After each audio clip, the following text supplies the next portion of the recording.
Hi నమస్తే. Box office classics కి స్వాగతం. 1970 నుంచి 2020 వరకు 50 సంవత్సరాల కాలంలో వచ్చిన, నాకు నచ్చిన, నేను మెచ్చిన, జనం మెచ్చిన కొన్ని తెలుగు సినిమాల గురించి పరిచయం చేయడమే బాక్స్ ఆఫీస్ క్లాసిక్స్ ప్రధాన ఉద్దేశం.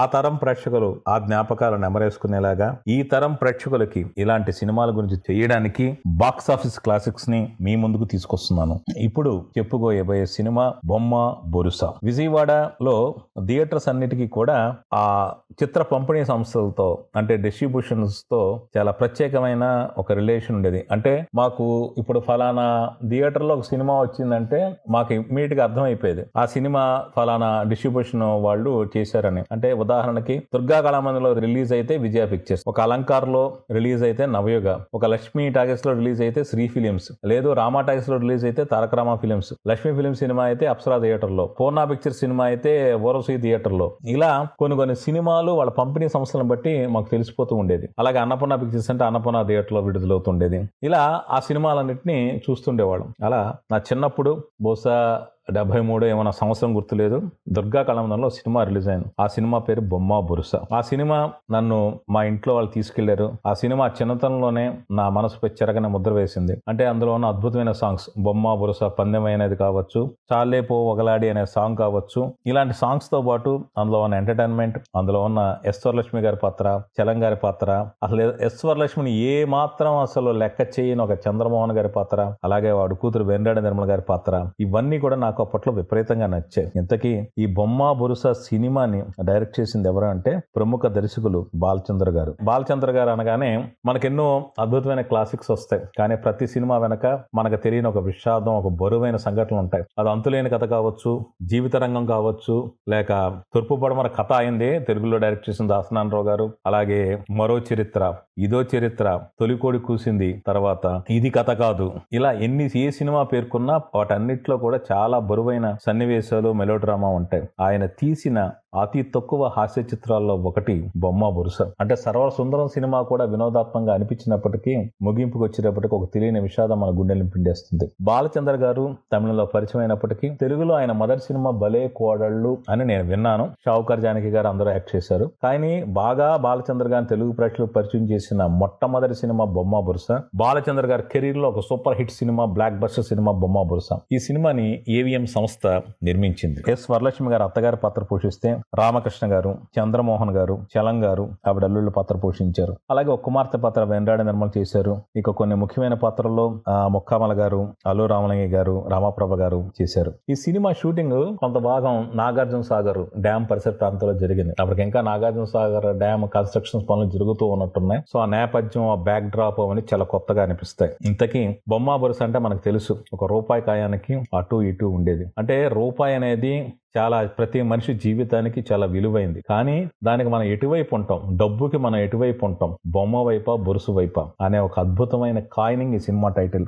ఈ సినిమాని మొదట బాలచంద్ర గారు తమిళంలో తనే డైరెక్ట్ చేశారు. ఆ సినిమా పేరు పూవా తాళియా అనే సినిమా. అంటే ఇదే అర్థం బొమ్మ బొరుస అనేది. ఆ సినిమా 1968లోనో 69లోనో బాలచంద్ర గారు తమిళంలో తీశారు. తెలుగులో అదే బాలచంద్ర గారితో ప్రముఖ నిర్మాణ సంస్థ ఏవిఎం 1971లో ఈ సినిమాని నిర్మించింది. ఈ సినిమా రిలీజ్ అయిన ఫస్ట్ రిలీజ్ లోనే ఒక బ్లాక్ బస్టర్ టాక్ తెచ్చుకుంది. ఈ సినిమా అంతకుముందు కూడా తెలుగులో అత్తగారు ప్రధాన పాత్రగా చాలా సినిమాలు వచ్చాయి. ఇప్పుడు సతీ సక్కుబాయి సినిమా ఉంటే కోడల్ని వేధించే అత్తగారి పాత్రే. ఇప్పుడు గుండమ్మ కథ ఉంటే అల్లుళ్ళని కోడల్ని వేధించకపోయినా సవతి కూతుర్ని వేధించే ఒక తల్లి పాత్ర గుండమ్మ కథ. అలాగే అత్తలో కోడళ్ళు సినిమాలు వచ్చాయి, అత్త ఒకింటి కోడలే సినిమాలు వచ్చాయి. ఇటువంటి 1970 వరకు అత్తగారి పాత్రలతో చాలా సినిమాలు వచ్చాయి. కానీ ఒక అత్త అల్లుల మధ్య ఛాలెంజ్ అనేది క్రియేట్ చేసింది మాత్రం బాలచంద్ర గారు.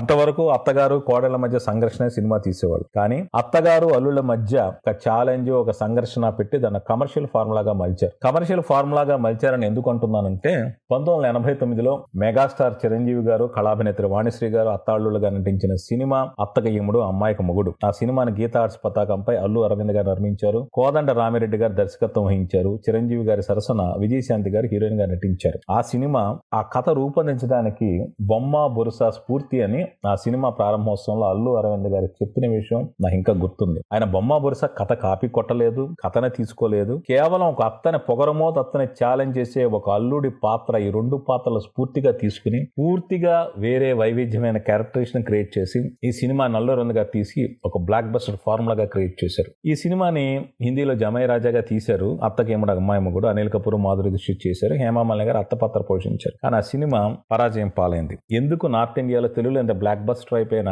అత్తాళ్ళ ఫార్ములాలు నార్త్ ఇండియాలో ఎందుకు ఫెయిల్ అవుతాయంటే, మనం అంటే దక్షిణాదిన ఒక అత్తగారితో ఒక చిన్నపాటి ఒక ఆట పట్టించడం అనేది మనకు ఉంటుంది. కానీ నార్త్ ఇండియాలో అత్తగారిని మాతాజీ మాజీ అని పిలుస్తారు. అత్తని కూడా అమ్మలా చూసే కల్చర్ వాళ్ళది. అంటే వ్యక్తిగతంగా మనుషులు రకరకాలుగా ఉండొచ్చు, కానీ సామాజిక పరంగా ఆ బంధానికి వాళ్ళు ఇచ్చే గౌరవం అది. అందువల్ల అత్తని ఆట పట్టించడం అనేది నార్త్ ఇండియన్స్ గా నచ్చలేదని జమై రాజా ఫెయిల్యూర్ తో జనాలు అనుకున్నారు. ఆ సంగతి పక్కన పెడితే బొమ్మ బొరుస స్ఫూర్తితో అత్తకి ఎముడు అమ్మాయి ముగ్గురుతో పాటు నాకు గుర్తుండి కె మహేంద్ర గారు అనే నిర్మాత ఇలాంటి కథాంశంతో సినిమా తీశారు. అత్త ఆవిడ ఆట పట్టించే ఇద్దరు అల్లుళ్ళు, అందులో ఒక పేదలుడు పేదలుడి పాత్ర తనికెళ్ళ భరణి గారు చేసినట్టున్నారు. ఆ పొగరబోత అత్త పాత్ర కవిత గారు చేశారు. ఇంకొక అల్లుడి పాత్ర ఆలీ గారు చేశారు. ఆ సినిమా పేరు నాకు గుర్తులేదు, కానీ అది కూడా బొమ్మ బొరుస నుంచి ఇన్స్పైర్ అయి చేశారేమో నాకు అనిపిస్తూ ఉంటుంది. అలాగే సూపర్ స్టార్ కృష్ణ గారు తన డైరెక్షన్ లో అల్లుడి దిద్దిన కాపురం సినిమా చేశారు. అందులో అత్తగారిగా బి సరోజాదేవి గారు నటించారు.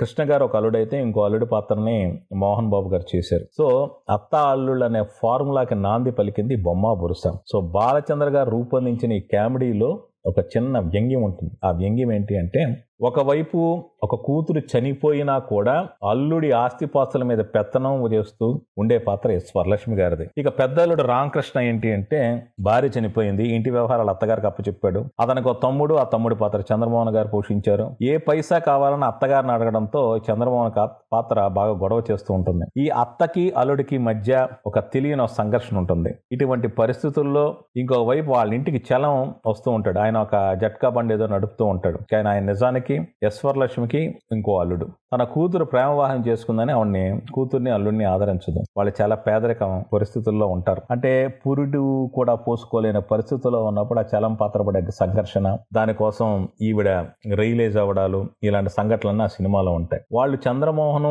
ఒక నాగార్జున సాగర్ పిక్నిక్ వెళ్ళినప్పుడు రామకృష్ణ కూడా ఇంకో గర్ల్ ఫ్రెండ్ తో అక్కడికి వస్తాడో తెలియకుండా ఉండాలని, అదే పరిస్థితుల్లో వెండాడి నిర్మల కూడా అక్కడికి వస్తుంది. వాళ్ళిద్దరి మధ్య ఒక ప్రేమ వ్యవహారం నడుస్తూ ఉంటుంది. ఇటు రామకృష్ణకి ఈ మ్యాటర్ తెలుస్తుందేమో అని చెప్పేసి రామకృష్ణ టెన్షన్ పడుతూ ఉంటాడు. అలాగే చంద్రమోహన్ తన ప్రేమ వ్యవహారం అన్నకు తెలియకుండా ఉండాలనుకుంటాడు.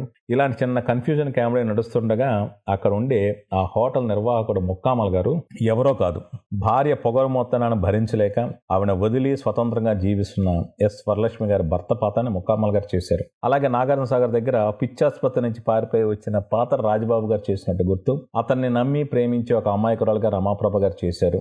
ఆ నాగార్జున సాగర్ ఎపిసోడ్స్ వేసుకుంటా వేసుకుంటా చెంపలేసుకుంటా అనే సాంగ్, ఇవన్నీ కూడా చాలా అద్భుతంగా ఉంటాయి. సినిమా ఒక చక్కటి ఎంటర్టైన్మెంట్, వాటితో పాటు ఒక డబ్బు మీద మనం ఎటువంటి బంధాల మీద మనం ఎటువంటి అభిప్రాయం కలిగి ఉండాలని చెప్పే ఒక సినిమా బొమ్మ బొరుస. ఈ బొమ్మ బొరుస సినిమా తెలుగులోనే కాదు, తమిళంలో సూపర్ హిట్ అయింది, తెలుగులో బ్లాక్ బస్టర్ అయింది. అలాగే మలయాళంలో కూడా బలపరీక్షణం అనే సినిమా చేశారు. ఆ తర్వాత కన్నడంలో కూడా ఈ సినిమాను రీమేక్ చేశారు, నేను విన్నాను.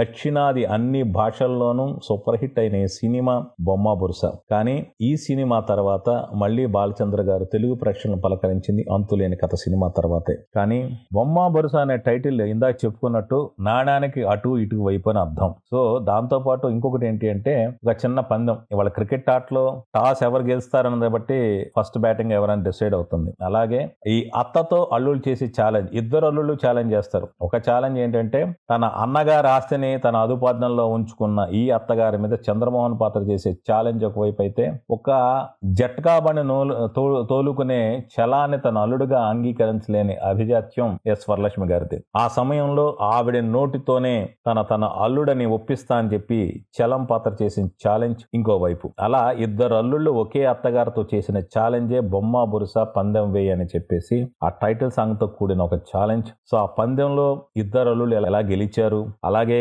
అత్తగారి కళ్ళు ఎలా తెరుచుకున్నాయి, అంతేకాకుండా తను మానవ బంధాలే ఎక్కువ ప్రాధాన్యతని ఎలా తెలుసుకుంటుందని చెప్పే కథ బొమ్మ బొరుస.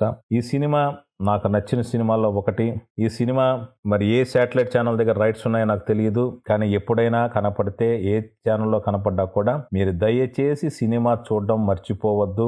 అలాగే ఈ సినిమా యూట్యూబ్లో ఉందో లేదో నాకు తెలియదు, ఉంటే మాత్రం తప్పకుండా చూడండి. చూస్తే డెఫినెట్ గా ఎంజాయ్ చేస్తారు. బాలచంద్ర గారు కథల్లోని ఒక సీరియస్ మెలో డ్రామా, ఒక వాస్తవికత పాటు ఒక హాస్యం, ఒక కుటుంబ నేపథ్యంలో వచ్చే సున్నితమైన ప్రేమ కథలు ఎలా ఉంటాయని వినోదాత్మకంగా నిలిచిన అతి తక్కువ చిత్రాల్లో ఇది ఒకటి. మీరు బాలచంద్ర గారి అభిమానులు అయితే మరి మీ సినిమా చూసారో లేదో నాకు తెలియదు, కానీ సినిమా చూడండి. ఇక మరోవైపు అత్తా అల్లుళ్ళ ఛాలెంజ్ ఫార్ములాలో బొమ్మ బొరుస ఆద్యం పోస్తే అక్కడి నుంచి చాలా సినిమాలు వచ్చాయి. ఈ మధ్యకాలంలో ఇదే ఫార్ములా వచ్చిన చిట్ట చివరి సినిమా శైలజారెడ్డి అల్లుడుగా నాగచైతన్య గారు నటించారు, అత్తగారు గారు రమ్యకృష్ణ నటించారు. కానీ ఇప్పుడు ఈ ఫార్ములా సినిమాల నుంచి టీవీ సీరియల్ షిఫ్ట్ అయిపోయింది. అది అత్తా అల్లుళ్ళు కావచ్చు, అత్తా కోటళ్ళు కావచ్చు, కానీ వెండి తెర మీదకి ఈ ఫార్ములా అవుట్డేట్ అని చెప్పాలి. కానీ అత్తా అల్లుళ్ళ మధ్య ఇంకేదైనా కొత్త ఛాలెంజ్ దొరికితే డెఫినెట్ గా ఒక సీనియర్ ఆర్టిస్ట్ అత్త పాత్ర చేస్తే ఇలాంటి ఫార్ములా మళ్ళీ సక్సెస్ అవుతుందని నేను నమ్ముతున్నాను.